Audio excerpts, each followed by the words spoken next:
So since March, take me along your journey because your life is completely different, right? Like your life has changed dramatically. So take me along your journey. What happened in March for Mhm. you?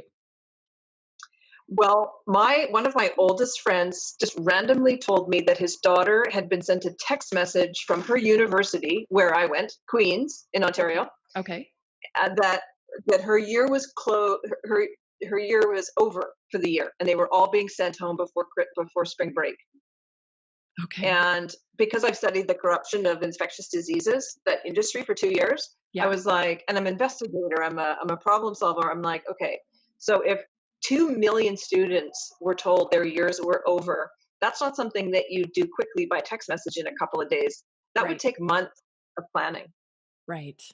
That would take months of planning to make sure that 2 Right. million students had everything sorted out to the end of June and everything was fine financially and all the Canadian universities. And I thought something doesn't add up. That must have started in January or February to get it all organized. Okay.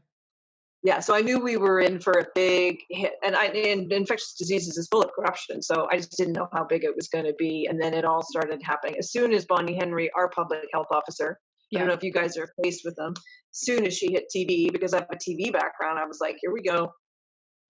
Right. So were you able to predict the messages coming out? Well, naively, because I'm not a mobilizer of movements. That's not has not been my activism. I've mostly designed projects that make money that create social change. We call it social profit in Vancouver. Mhm. And so I was kind of sitting around waiting for the activists to start and waiting for the protesters, right? Right? And I would go, but I've never been the organizer person. Right. And so I'm just sitting there waiting. I thought, okay, another day, another week, or whatever, and nothing happened. Nothing was happening. And I don't know if you remember this, what was happening just before Corona, like literally the month before. And nobody talks about this. This is probably the biggest story we need to start looking into. The Wet'suwet'en and Unistoten First Nations people of BC had Uh, shut down the country.